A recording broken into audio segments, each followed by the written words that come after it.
What we say that Punda amechoka, and we must rise up as journalists and defend our rights and the violations in our newsrooms. As I conclude, next year we are going to elections. And we know very well that most journalists are going to be attacked by politicians. And we call upon the Director of Public Prosecutions, whom we are honored to have here today, to help us write history by working very closely with the judiciary to have some of these politicians who perpetuate violence barred from vying for these political positions. That is the only gift we'll be requesting from the office of the ODPP.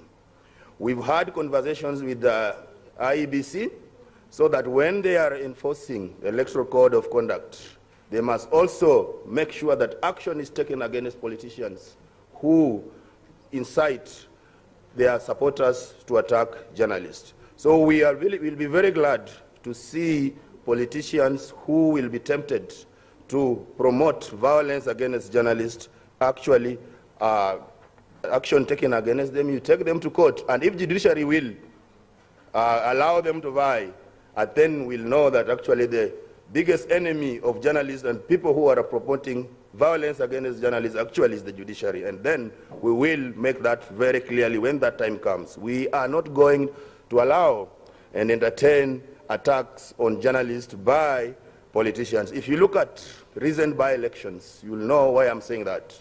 Actually, journalists were really attacked, especially here in Nakuru. You remember the London ward by-election, where journalists were slapped, frog-marched, and nothing was done about it. So that's why you're saying that given that is going to be another process like that, any politician who will be attempted to do that must be prosecuted and, if possible, barred from vying for a political position. That will be our request, and we'll be looking upon that. Last but not least, I call upon stakeholders, journalists, to rise against impunity and call out forces that make their work hell of place.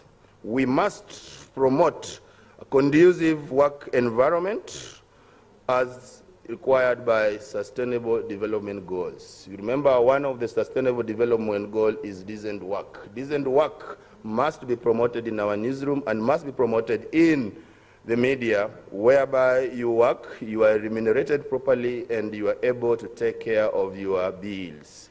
Ladies and gentlemen, tunasema haki ni lazima kwa waandishi wa habari, na sio tafadhali, because it's our right as required by the Constitution, Article 41 to be very precise, and ILO Convention 87 and 98 that demands that we give conducive working environment for all workers. Journalists too are workers, and they must enjoy the rights given by these statutes. Ladies and gentlemen, thank you so much, and I hope we are going to have very comprehensive deliberations today, and the outcome of this meeting will not just be any other outcome, but the recommendations that will be implemented by concerned parties and officers. Thank you so much.